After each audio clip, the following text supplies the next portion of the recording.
mucho gusto. Buenas tardes, Bueno, Diego.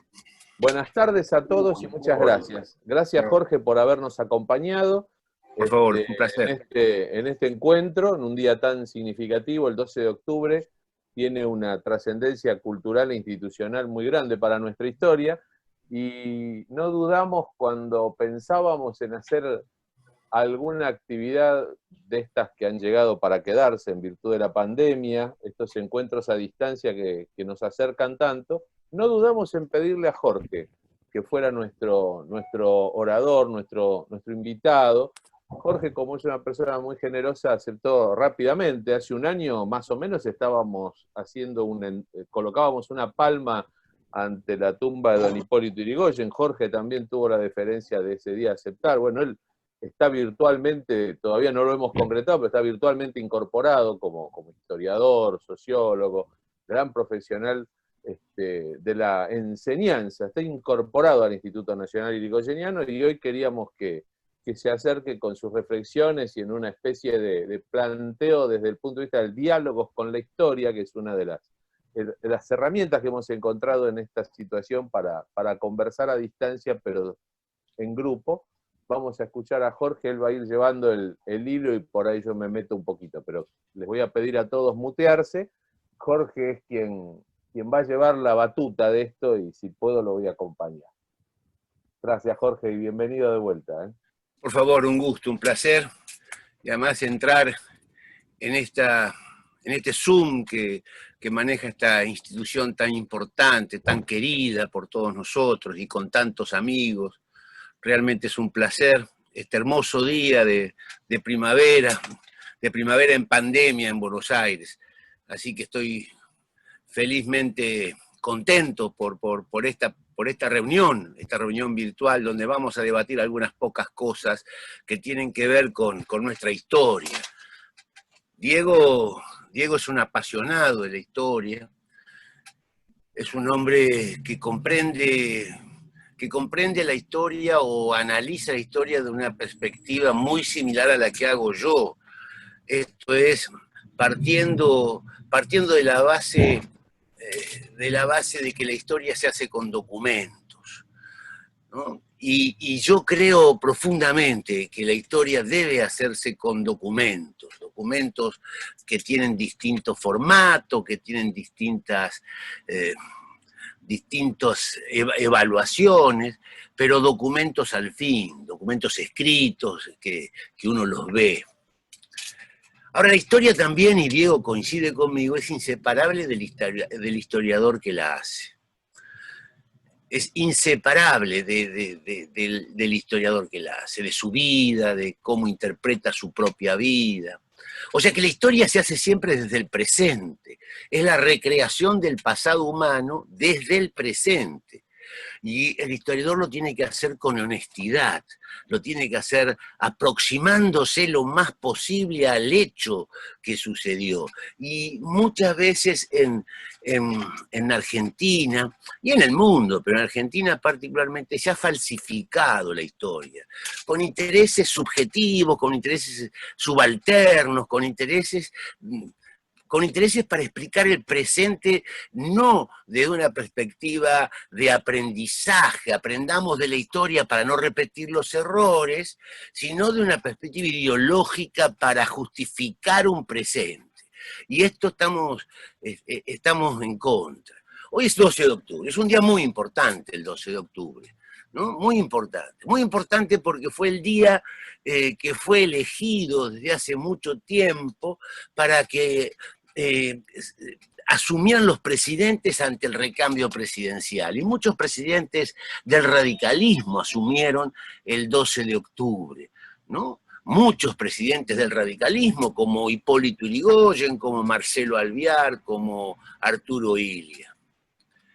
El presidente Alfonsín no asumió un 12 de octubre, pero imprimió con su impronta, con su gesta, con su calidad de ser humano y fundamentalmente con su lucha, una nueva fecha, que es el 10 de diciembre, que es el día de la recuperación de la democracia, que por suerte continúa con altibajos hasta hoy, pero que continúa, y que terminó el horror la más espantosa etapa de la historia contemporánea argentina. O sea que no es un 12 de octubre como hubiésemos querido los viejos radicales que asuma Raúl Alfonsín, pero él inauguró una nueva fecha que por suerte tiene continuidad.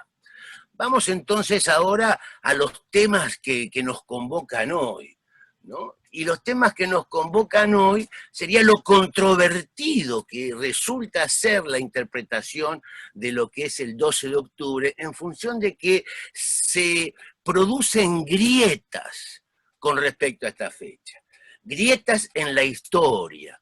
Y vamos a hablar entonces con Diego, un diálogo con Diego. Yo lo voy a invitar a que se sume a Diego. Para mí es un placer dialogar con Diego.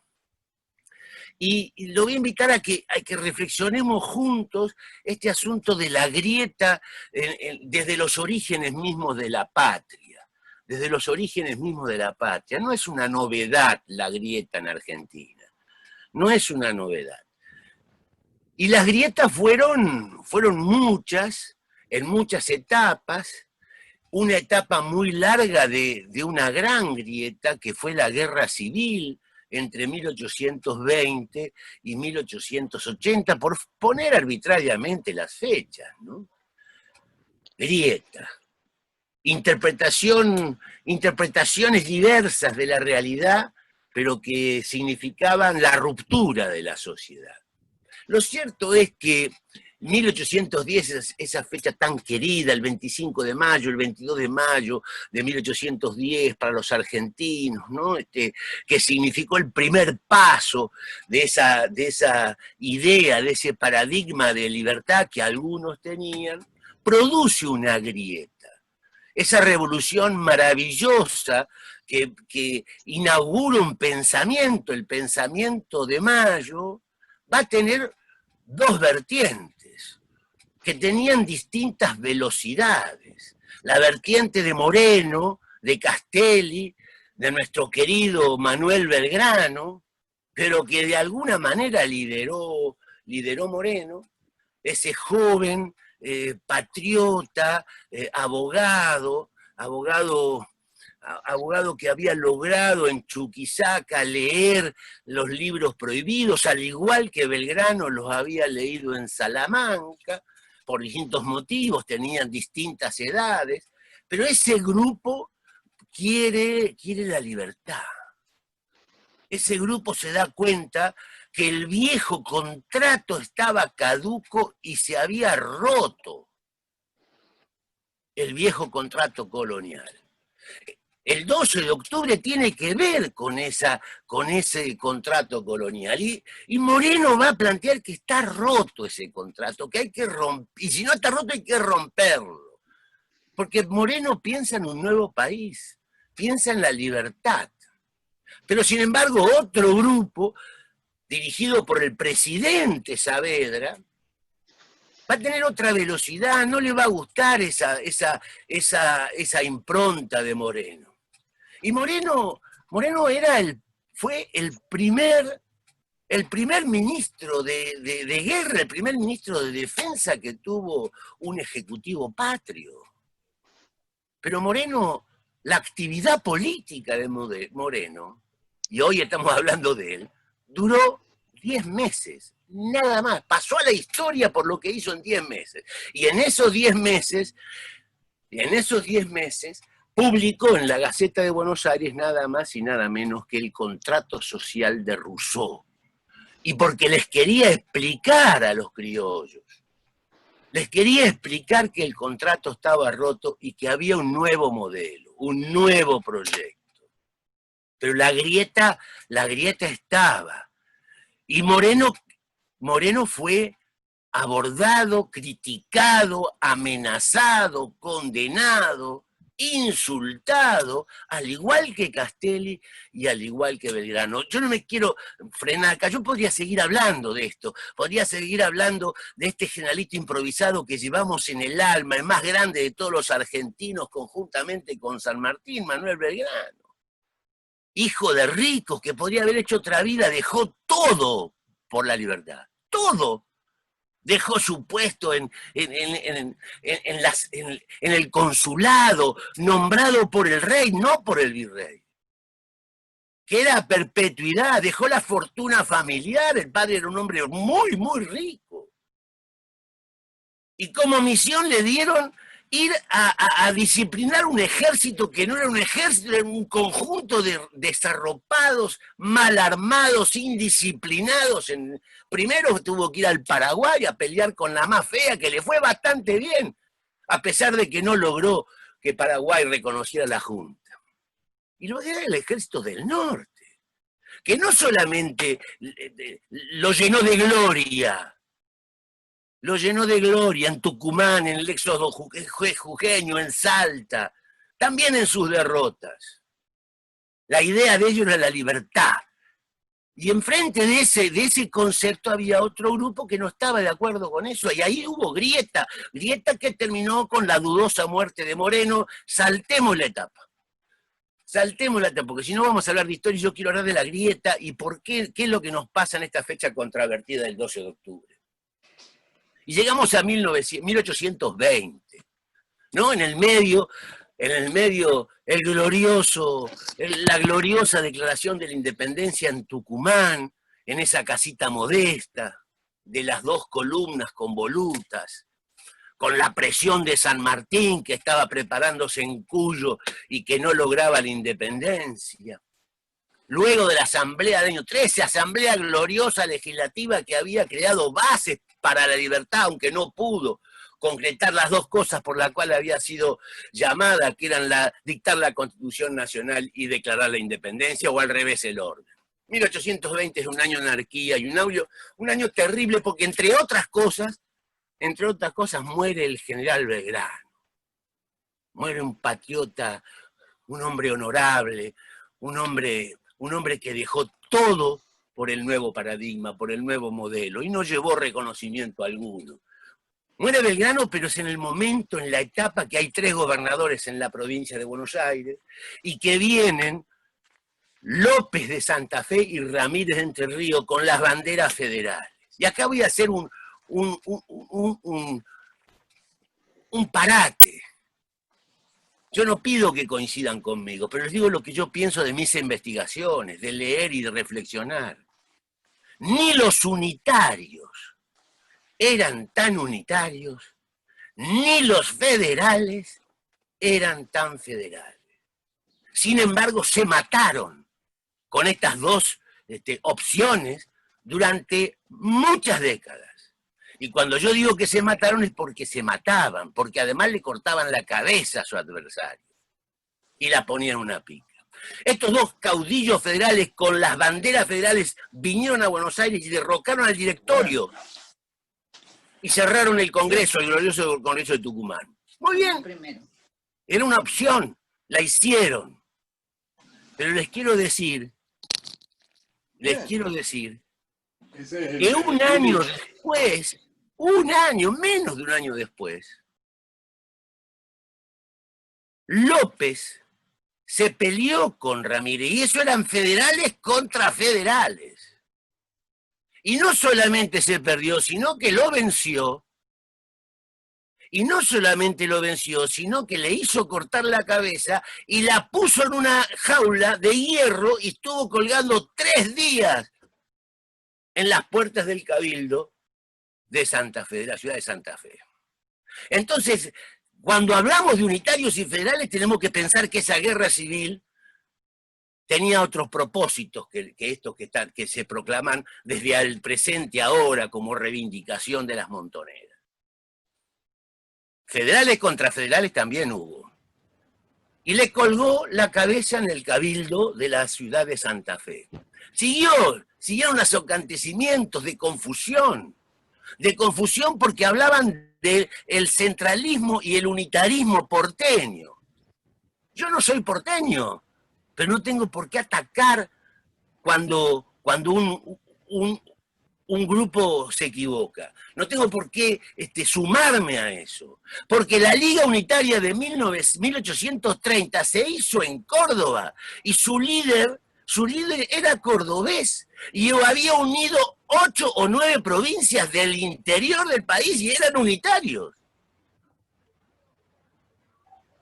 La guerra civil inaugurada en el año 20, que va a terminar con la capitalización de la ciudad de Buenos Aires en los 80, luego de todo un periodo que me gustaría algún día dialogarlo con ustedes, fue una guerra fratricida donde no había dos proyectos alternativos, había intereses de grupos diferentes. Y era unitarios contra unitarios, unitarios contra federales, federales contra federales, caudillos de las provincias contra caudillos de las provincias.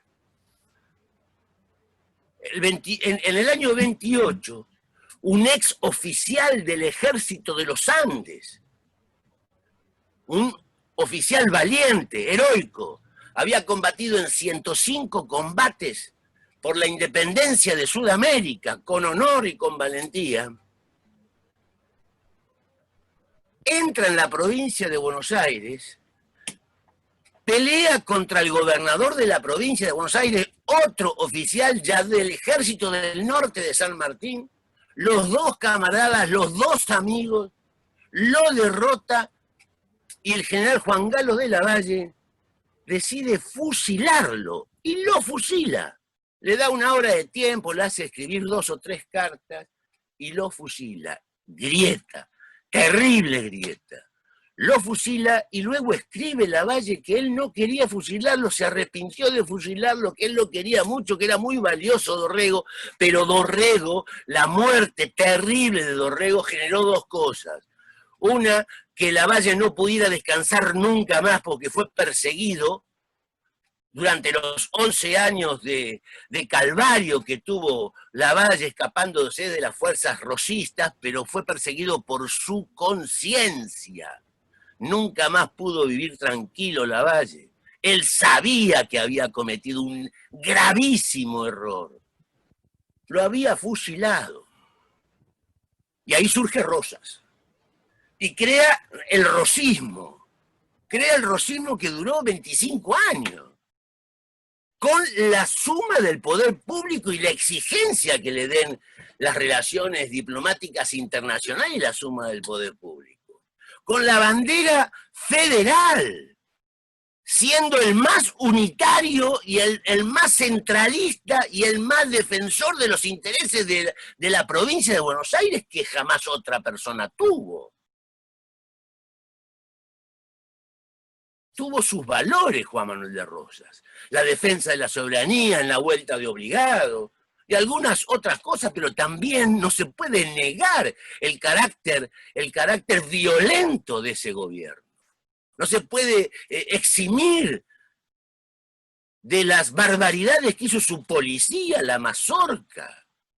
No se puede dejar de condenar en la forma terrible que cerró el Colegio Nacional de Buenos Aires, o que cerró el Salón Literario, o la persecución que hizo con esa generación hermosa, romántica, del 37, de Marcos Sastre, de Esteban Echeverría, el joven Alberdi, el propio Sarmiento, que era más o menos de esa generación, pero tenía otras características.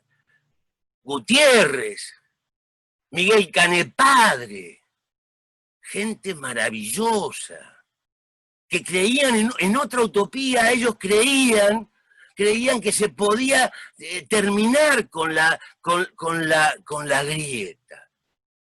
Ellos creían ser una síntesis entre unitarios y federales para lograr un encauce de la historia del progreso.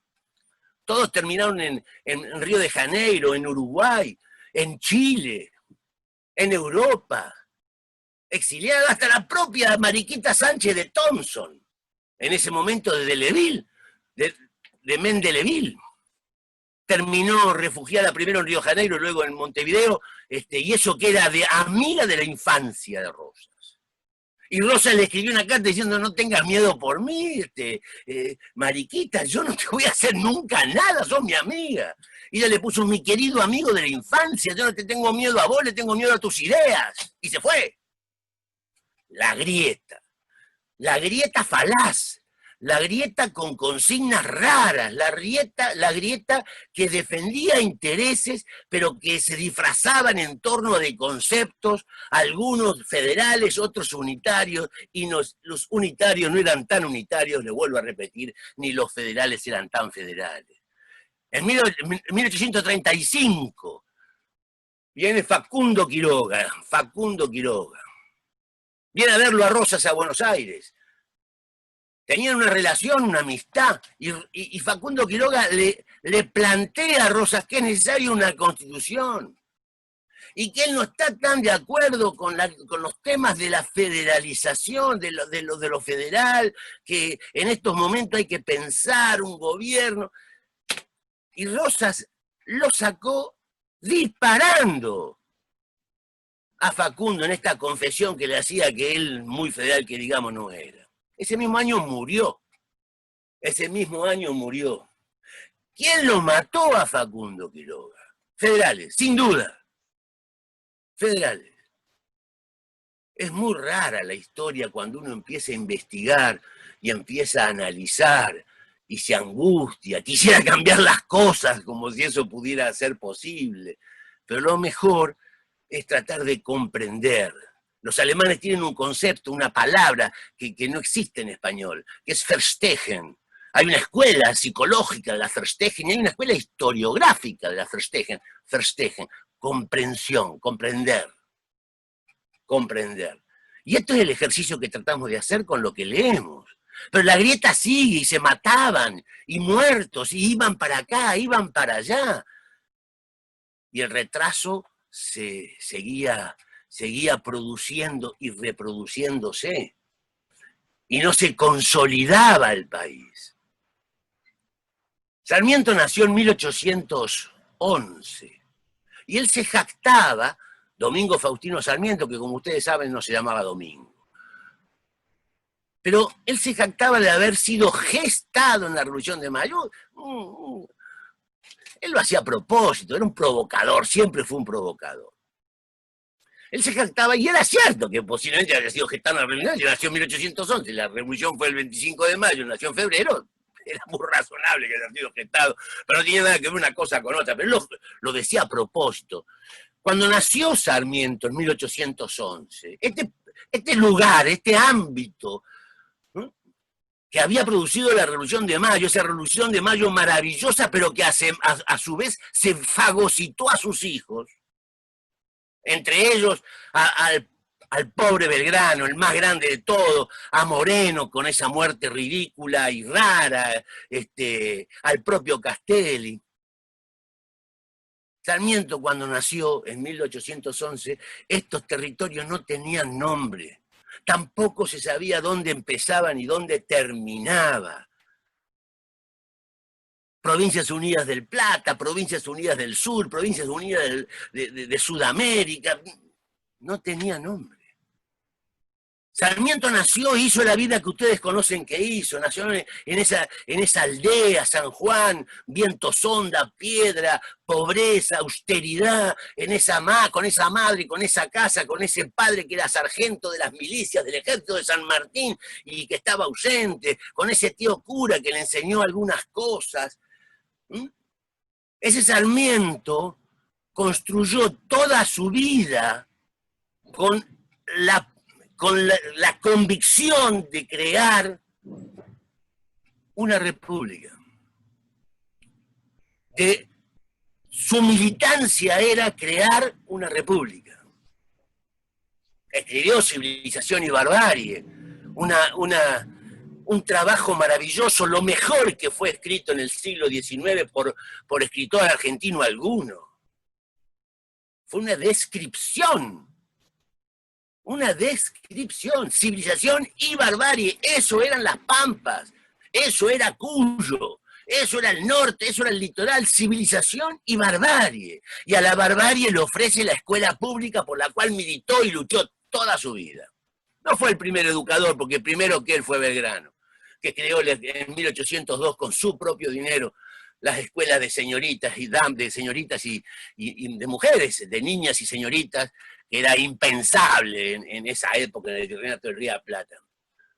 un precursor, un hombre talentoso, Sarmiento. Cuando murió Sarmiento, luego de todas estas grietas, de estas batallas, de la primera batalla de Cepeda, la segunda batalla de Cepeda, la batalla de Pavón, la propia batalla de Caseros, todas las batallas intestinas e interprovinciales, las batallas contra el imperio portugués primero, contra el imperio de Brasil después, contra la banda oriental, la situación de Artigas, todo esto fue retraso, fue jalonando los meandros de la historia con héroes anónimos, con violencia, pero fundamentalmente con decadencia.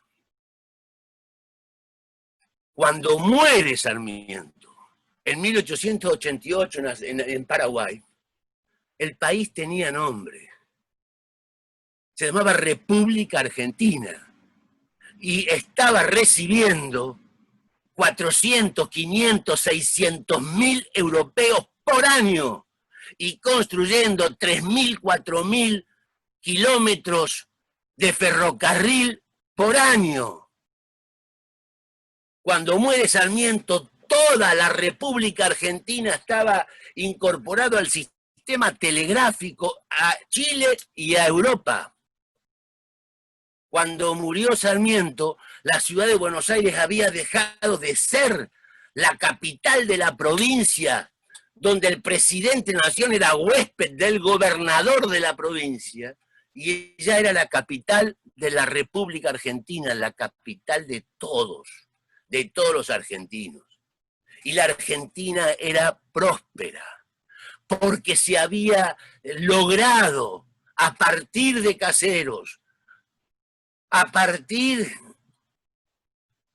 de la Constitución de Santa Fe en 1853, empezado a pensar en la necesidad de pacificar el país, empezando a pensar que había que poblar el país, que había que dejar la grieta, que había que dejar de batallar y de guerrear, que había que sembrar. Y ahí vinieron los gobiernos, con más y con menos. El gobierno de Avellaneda, el gobierno de Mitre, el gobierno de Avellaneda, el gobierno de Sarmiento, perdón, el gobierno de Roca. Todos con su impronta, pero con una impronta liberal muy importante, con una impronta progresista muy importante. Porque en Latinoamérica había una batalla y una antinomia y una grieta entre liberales y conservadores. Acá no. Acá la élite gobernante era liberal. Y era tan liberal que a través de Sarmiento en 1884 se dictó la ley 1420, que que le ha dado argentinidad a los inmigrantes, que ha hecho crecer a la Argentina, que la sacó de la barbarie, del analfabetismo. Pero Vélez Sarsfield, por instrucciones de Sarmiento, eran muy amigos, los dos. Sarmiento estaba muy enamorado de su hija, y su hija de Sarmiento. Bueno, Sarmiento estuvo muy enamorado muchas veces. Por orden de Sarmiento, Vélez Sarsfield había hecho el Código Civil. Y ya teníamos Código Civil y teníamos Constitución Nacional. Y Roca sanciona el Código Penal y el Código de Minería. Empieza a haber un ordenamiento jurídico y un ordenamiento político con una democracia restringida, donde votaban pocos. Votaban pocos, pero el país empieza a crecer. Con el ferrocarril, con la incorporación de inmigrantes, la Pampa empieza a llenarse de gringos, de nuestros abuelos y bisabuelos. Es cierto que hubo una campaña al desierto. Las había habido antes. En la época patriótica, por decirlo de alguna manera, hubo tres. La primera por Martín Rodríguez, un buen gobernador de la provincia de Buenos Aires, que va a hacer la primera expedición al desierto, o mal llamada expedición al desierto, pero en realidad mal llamada o bien llamada, porque era un desierto. Rosas va a ser la segunda expedición al desierto. y la tercera la hace Roca siendo ministro de Avellaneda, que lo hace famoso y lo lleva a la presidencia de la República. Pero independientemente de que los métodos que el Ejército Nacional y el Estado Nacional tuvo para repeler los malones que se producían en Chivilcoy, en Mercedes, en Luján, en Pergamino, 9 de julio, donde entraban los indígenas nuestros, y no nuestros, porque muchos eran chilenos, y se robaban, basta leer a Echeverría, se robaban 300 mujeres y 20.000 vacas y se las llevaban, cruzaban la cordillera. Porque acá había ganado cimarrón todavía, y en Chile no había porque no hay llanura. Y entonces era muy común cruzar la cordillera y avanzar sobre las poblaciones aisladas y aldeas de la Pampa y estancias, y robar y saquear y matar. El ejército hizo un proyecto, Roca hizo un proyecto y lo llevó a cabo. Y es condenable en muchos aspectos. Pero lo que no se puede ignorar es que en el mismo momento que Chile entra en guerra en el norte con Perú y con Bolivia, Roca estratégicamente piensa ir para el sur.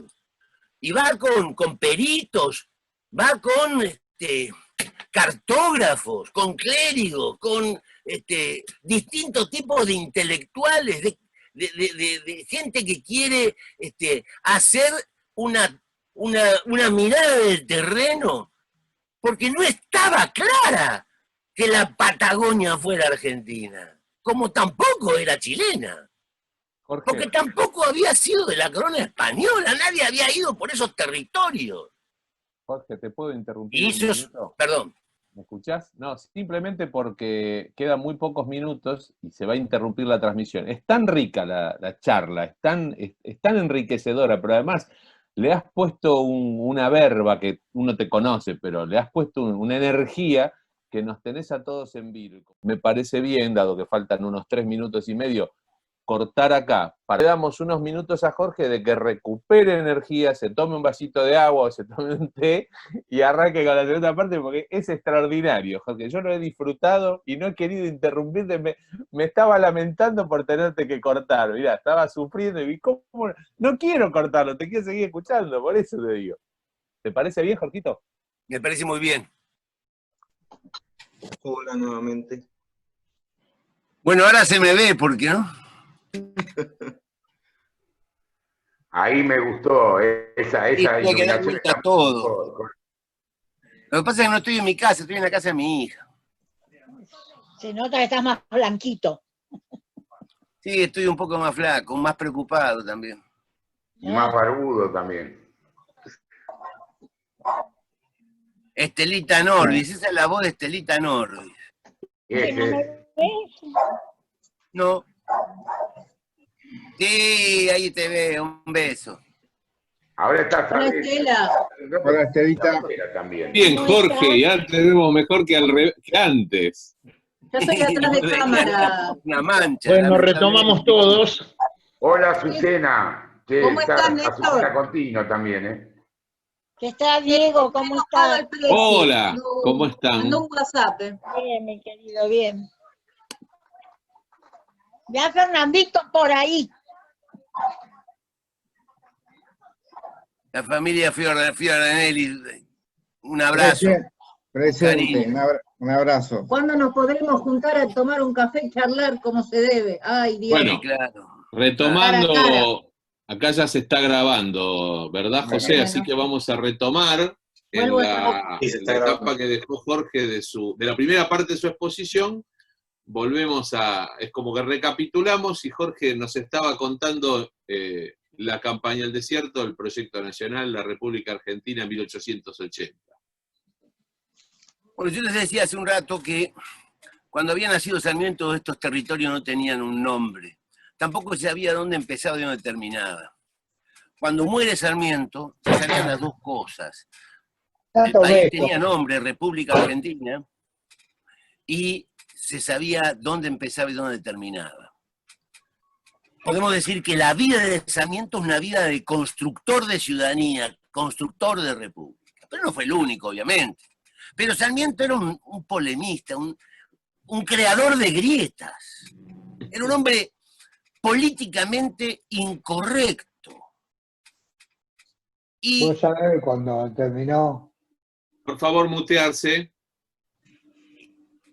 y Sarmiento Adelante. empieza un debate delicioso. Ojalá tuviéramos un debate ahora de esa magnitud, de esa calidad, de esas características, como el que tuvo Sarmiento con otro que pensaba parecido a él, pero los debates fueron tremendos, entre Sarmiento y Juan Bautista Alberdi, ¿no?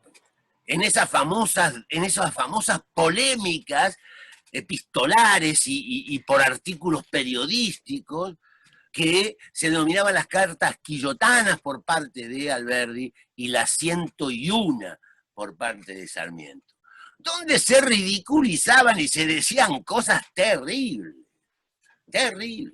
En definitiva, lo que discutían ellos dos era cómo se construía una república. ¿Cuál era el mejor camino? Miren qué buen debate. ¿Cuál era el mejor camino? Y en muchas cosas coincidían, pero se tenían tanta enemistad que se peleaban. Luego se amistaron. En realidad, Alberdi cruelmente lo acusaba de montonero de la pluma a Sarmiento. Y no es una mala definición para nada.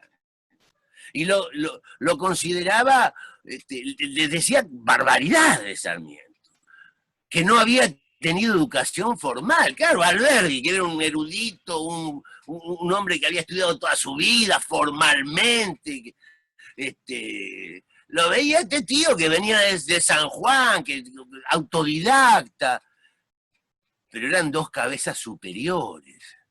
Y el debate era un debate de fondo. Y Sarmiento le contestaba, imagínense Sarmiento. Pero Sarmiento era un tipo incómodo para el poder. Porque Sarmiento peleó contra el poder. Sarmiento no era de la élite, peleó contra la élite. Y ese pibe en pata que andaba por San Juan, cuidado por su madre, sacrificado, que había estudiado muy poco tiempo en el colegio, en una escuela de la patria, y después se había formado solo, pero que a los 15 años ya era maestro. Ese hombre fue presidente de la Argentina. Fue presidente de la República y un gran presidente de la República Argentina. Y un gran presidente de la República Argentina. La grieta, los debates, la polémica, la pelea, la violencia, la guerra civil, nos había retrasado. No ponernos de acuerdo en la forma de gobierno. No poder encontrar los vectores comunes para lograr la pacificación. Bueno, una de las pacificaciones que había que lograr era con los pueblos originarios, con los querandíes, los pampas, los mapuches, que arrasaban con las pequeñas aldeas y ciudades del interior de la provincia de Buenos Aires, de La Pampa, que no existía como provincia, del Santa Fe, de Córdoba y del sur.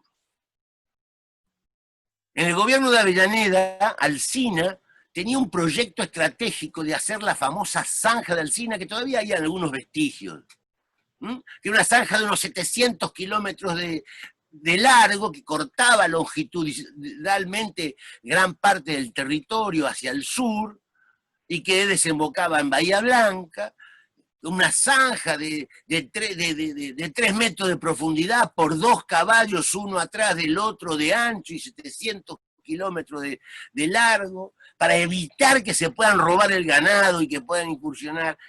Roca decía que es una estupidez, que no servía para nada, un gasto inútil, no servía para nada. Y Roca empieza la campaña del desierto, va al sur, aprovechando que, vuelvo a repetir, que Chile está en la guerra del Pacífico contra Bolivia y Perú, que terminó ganando Chile y costándole la salida al mar a Bolivia. va a plantar la soberanía en todo el territorio de la Patagonia.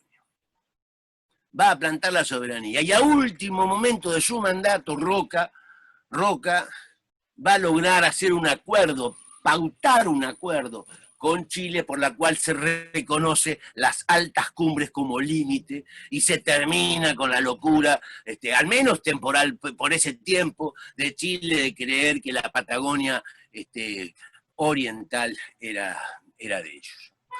Plantó soberanía y eso aumentó a la República en un 50% su territorio. En un 50%. Bueno, entonces también analicemos esto a la hora de analizar a Roca.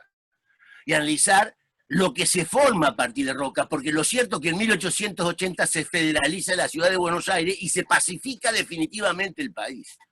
Se pacifica. Eso no quiere decir que terminen las grietas, pero se pacifica.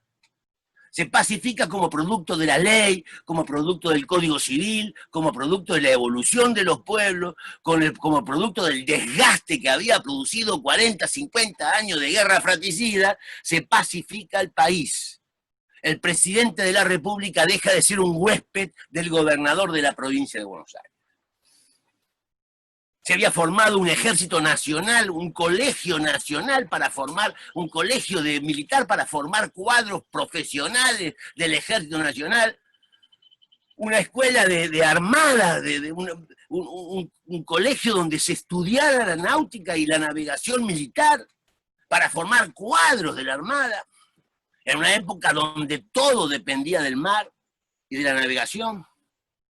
Y empieza, a través del alambrado, va cambiando la actividad económica, ya no son vaquerías, ya no son el tasajo para vender a los esclavos la única producto de exportación de Argentina, con lo cual se hizo rico Urquiza y se hizo rico Rosas y tantos otros, sino que empieza a haber una crianza de ganado distinto, no el ganado cimarrón, pero por otro lado el alambrado de los campos, hacia 1860, 1870, 1880, significa el trigo, significa el maíz, significa el girasol, y Argentina empieza a producir, pero para eso necesita mano de obra, y para eso empieza un proyecto de nación que decía gobernar es poblar, y que empiezan a invitar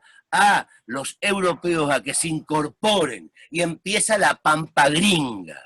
Empiezan a venir los lituanos, los rusos de todas las Rusias, los polacos, los irlandeses, los italianos de todas las regiones de Italia, los españoles, los alemanes, los sirio-libaneses, empiezan a venir y se instalan en la provincia de Buenos Aires, en lo que fue después la provincia de La Pampa, en el centro sur de Santa Fe, en Entre Ríos, ya desde la época de Urquiza, las primeras colonias suizas, las colonias francesas muy importantes, las colonias italianas, y empieza el ferrocarril y las estaciones, y empieza a crecer la economía, y empieza a moverse a partir de la pacificación. Empieza a moverse la economía y empieza a brotar de esta pampa maravillosa el territorio más, el 1.000.000 de kilómetros cuadrados más fértil y puros del mundo. Hay otros que son tan fértiles, las llanuras húngaras o el sur de Ucrania, pero tienen 30 grados bajo cero en invierno. A la vaca la tienen que poner el cobertizo con la suegra, porque si no se les muere. Y acá la vaca pastaba libremente, y 2 cosechas por año.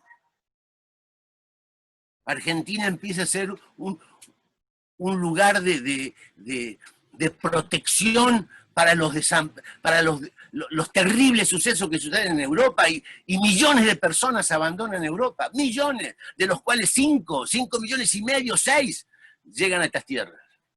Y empieza la pampa gringa.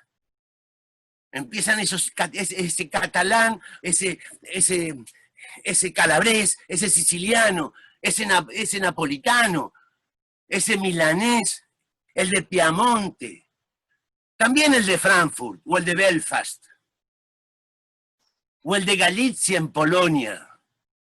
Empiezan a agacharse, a transpirar, él y su mujer con sus manos, a sembrar. En 4 o 5 años construyen su casa, eso era impensable en la Europa, impensable. Y su hijo va a la escuela pública, va a la escuela pública y aprende a leer y escribir, sus padres semianalfabetos o analfabetos. Y el hijo aprende a leer y escribir y va a la universidad.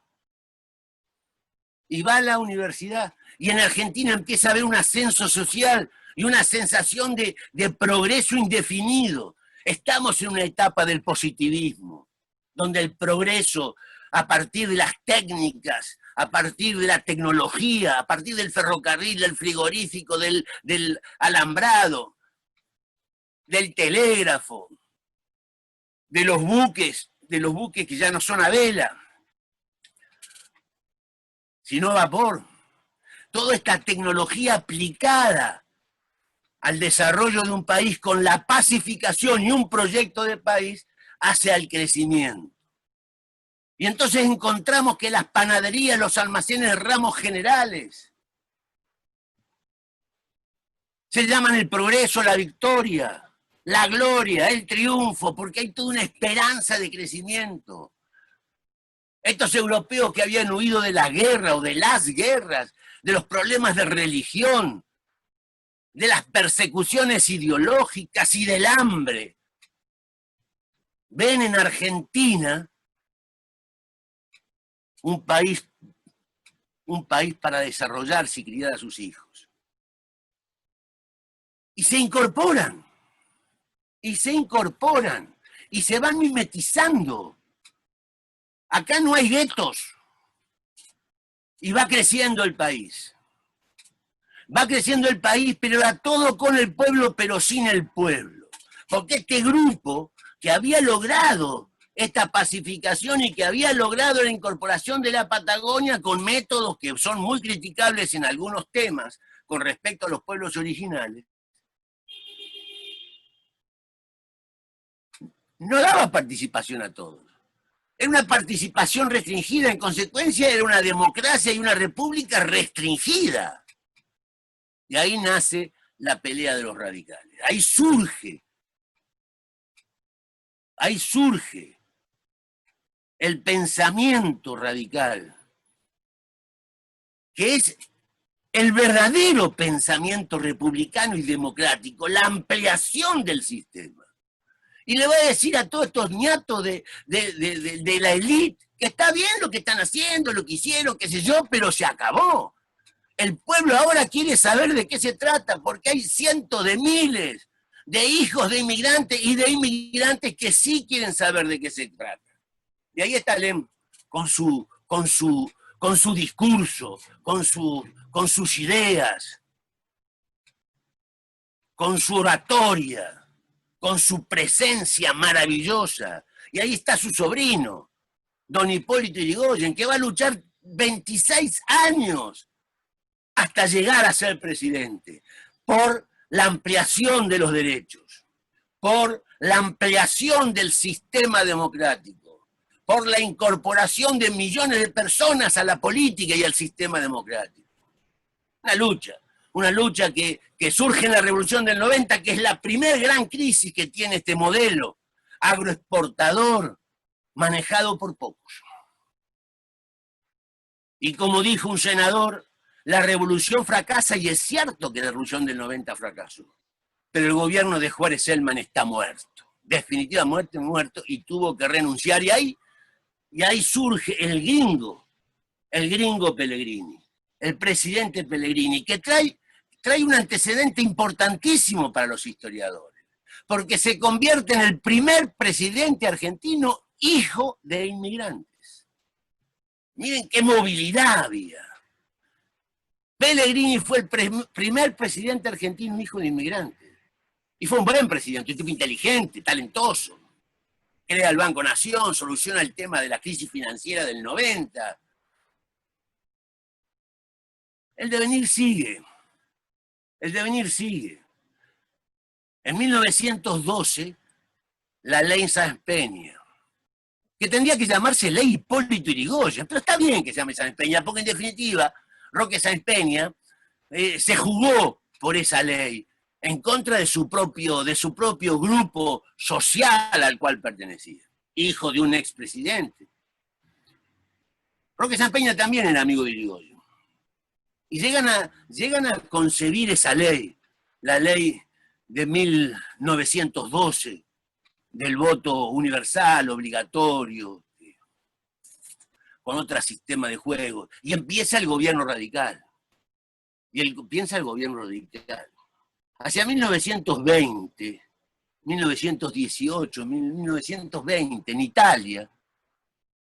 Italia había una frase en los domingos, en las familias, una frase que decía, rico como un argentino.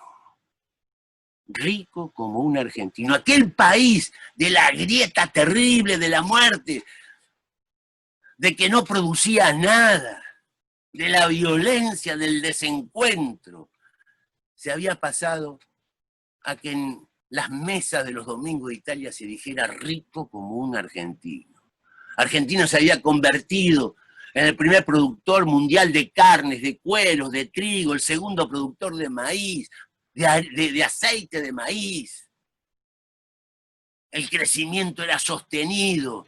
Vino la guerra, la crisis del capitalismo, que es cuando Hobsbawm dice que empieza el siglo XX, en 1914. Vino la guerra. Una guerra que iba a durar una semana, duró 4 años y medio y costó 30 millones de muertos en Europa. Una guerra terrible de fronteras, no terminaba nunca, no avanzaba nunca. Se probaron armas espantosas como las del gas. Yrigoyen se mantuvo neutral y siguió con su lógica. Pero también en el mundo estaba cambiando. Porque además de la guerra, al finalizar la guerra, se habían producido, antes de finalizar la guerra, se habían producido los hechos en Rusia, la revolución rusa. Y si bien la guerra impacta también en estos territorios y en el devenir de la historia argentina y universal, los acontecimientos de Rusia también van a impactar muchísimo. Sin embargo, Yrigoyen se mantiene neutral en esa guerra. Se mantiene neutral en esa guerra. Pero Europa le agarra terror con el comunismo. La guerra civil en Rusia, que dura 4 años, entre el ejército blanco y el ejército rojo que manejaba Trotsky,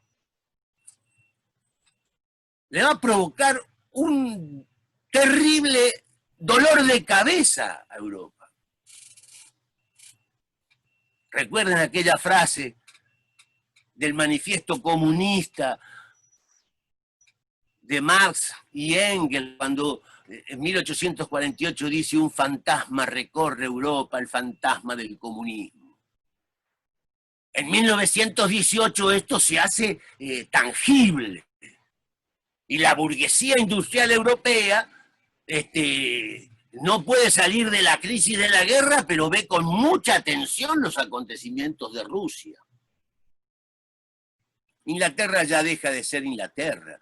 La dueña y señora de los mares, ese país poderoso que dominaba la economía mundial, la primera gran globalización sin duda, que construía ferrocarriles en Sudáfrica, construía ferrocarriles en China, construía ferrocarriles en Canadá, construía ferrocarriles en la India, en Ceilán, en el Chaco, en Santiago del Estero, en Tucumán. Ese país se había acabado. Con la muerte de Victoria se termina la era victoriana, pero a su vez con la Primera Guerra Mundial ya Inglaterra no es la misma. Ya empieza a surgir Estados Unidos. Y Yrigoyen y Alvear van a tener políticas exteriores coherentes, de dignidad nacional y de respeto, como hace respetar la bandera argentina ante un accidente o no accidente de un buque mercante argentino que es hundido por la flota militar alemana, naval alemana. Hace rendir honores y hace que paguen las indemnizaciones correspondientes que efectivamente hacen. Irigoyen. Irigoyen, que va a comprender mejor que nadie las luchas de la juventud universitaria en Córdoba con Diodoro Roca y tantos otros, Manuel Gálvez y tantos otros, y va a adherir a esos conceptos de autonomía universitaria y de libertad de cátedra, y va a sancionar la ley correspondiente que va a cambiar la historia de la Universidad Argentina. Esa es la época también de mi hijo el doctor. Es la época donde el padre napolitano semialfabeto se enorgullece en darle el título de abogado, de médico, de ingeniero a su hijo. También era impensado en Europa eso. Y eso lo posibilitaba la Argentina. Había un gobierno extraordinario, pero empiezan nuevas grietas, personalistas, antipersonalistas. Yo no me voy a meter en ese problema porque no es tan grave, pero sí es grave el 6 de septiembre de 1930. Porque esta historia que yo les cuento hoy, esta forma de entender la historia que yo les cuento hoy, termina definitivamente el 6 de septiembre, el 6 de septiembre de 1930. Termina. Porque en Alemania, apretada por la paz de Versalles, se producen los acontecimientos que todos ustedes conocen. En la República de Weimar, la hiperinflación, la pobreza, le exigen a Alemania, con razón o sin razón le exigen a Alemania indemnizaciones de guerra que eran impagables, sin darse cuenta que si caía la industria alemana, caía la industria europea, porque ya había crecido mucho la industria alemana, ya ahora competía con Gran Bretaña, de igual a igual. Se apretó la industria alemana, cayó la industria europea, y se produce el crack del 30, se produce el 29-30, que se repercute en Estados Unidos, se repercute en Europa y en toda América y en Argentina. Pero con esa crisis emergen a la superficie las ideas fascistas, las ideas nacionalistas, un nuevo pensamiento no republicano, antiliberal, antidemocrático, que fue originado por el Primo de Rivera en España, que fue originado por la marcha de Mussolini, de los fachos en Roma y en Italia en el año 22, que va a dar origen a una primera etapa de Hitler y que en el 33 corona a Hitler en el gobierno alemán votado por el pueblo alemán. El pueblo más culto de Europa, el pueblo de Goethe, va a votar por Hitler. Terrible.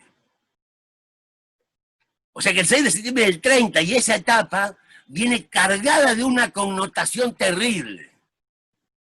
Terrible, dando inicio a la década infame, que no fue tan infame en vista de lo que va a venir después. Pero tampoco fue una década. No sé por qué los historiadores la llaman la década infame, porque no fue ni tan infame ni década. Pero sí fue una etapa profundamente confusa. Nosotros hablamos de grieta. ¿Qué es grieta? ¿Qué es grieta? La grieta es dificultad o desacuerdo que amenaza la solidez o unidad de algo. Grieta es dificultad o desacuerdo que amenaza la solidez o unidad de algo. El 6 de septiembre de 1930, ahí se amenazó la unidad de algo.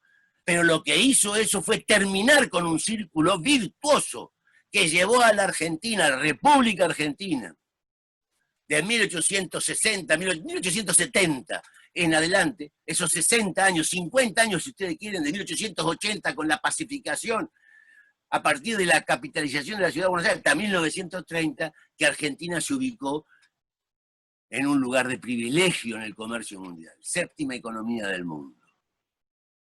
Séptima economía del mundo. La grieta en la historia. La grieta en la historia significó que no tenemos que hablar de dos bandos y dos ideas diferentes y que la culpa la tienen solamente uno de los grupos, sino que era muy confuso. porque Urquiza venció a Rosas, y Urquiza era federal, pero porque a Urquiza lo mataron en su palacio otros federales, López Jordán. Entonces esta pelea entre unitarios y federales es falaz. Que la culpa lo tienen los unitarios doctorcitos de Buenos Aires es ridículo. Porque les quiero recordar a todos que Mitre era de Buenos Aires. Vamos a empezar por orden. Que Urquiza era de Entre Ríos. Mitre era de Buenos Aires. Sarmiento de San Juan. Avellaneda de Tucumán. Roca de Tucumán. Juárez Selman de Córdoba. Todos son traidores a sus provincias, esa gente. Entonces no era así. Porque el que mató a Urquiza, les decía yo, era un lugarteniente de Urquiza. Federal. Eran federales contra federales. No fueron los doctores de Buenos Aires los que se pelearon con Artigas. No. Fue Ramírez. Federal. Y Artigas lo causa de traidor a Ramírez. Y López le corta la cabeza a Ramírez y lo hace marchar a Artigas. Tenemos que hablar algún día de Artigas, un tipo interesante. Sí. Tipo muy interesante. Muy interesante. La grieta. Nosotros hoy estamos en medio de una grieta. Hoy es un día de grietas. Y si quiero ser coherente con mi discurso, quiero decirles que yo estoy absolutamente en contra de la grieta. Quiero decirles que el país somos todos. Nosotros y los otros. Todos. Y todos tenemos que buscar los vectores comunes para comprender que este 12 de octubre, si es el día de la hispanidad o de la raza, o si es el día de la diversidad cultural, no nos tiene que enfrentar. No nos tiene que enfrentar. Seguramente es el día donde asumieron extraordinarios presidentes de la República Argentina. Y nosotros no tenemos que enfrentarnos por esas cosas. No tenemos que mirar el pasado para defender el presente. No tenemos que hacer política con el pasado. No tenemos que manipularlo. Lo que tenemos que hacer con el pasado es aprender de las desgracias y la tragedia que sucedieron en el pasado, como decía Marx, en el 18 Brumario, en el prefacio, que decía que la historia se repite 2 veces. La primera como tragedia, la segunda como farsa. No hagamos una farsa de nuestros errores, aceptemos esa tragedia y no la repitamos. Crezcamos juntos, busquemos un diálogo. El problema es cuando los otros no nos respetan a nosotros. Hay que hacer un esfuerzo. Hay que hacer un esfuerzo. No hay que renunciar a los principios. No hay que renunciar al concepto de los principios filosóficos que nos dan sustento como argentinos. Somos un país republicano, libre, laico, democrático. Pero también somos el país que nos enseñó a nuestros abuelos a decir la verdad, a dar la mano fraternal, a no ser mezquinos, a ser solidarios, a no mentir, a buscar con esfuerzo el objetivo que tenemos, a estudiar, a trabajar, a construir. Hoy es un día de grietas. No hagamos de la falsa grieta una fiesta, mucho menos un fanatismo ideológico. No hay nada peor, decía Alfonsín, que discutir con un fanático. No se puede discutir con un fanático. No hay forma de entrar en comprensión con un fanático. Tenemos que hacer un esfuerzo, porque tenemos hijos, porque tenemos nietos, y porque tenemos un país maravilloso. Tenemos que hacer un esfuerzo para poder encontrar los caminos y los puentes que nos conduzcan nuevamente al progreso, al desarrollo, a la paz y a la fraternidad. Muchas gracias. Gracias a vos, Jorge.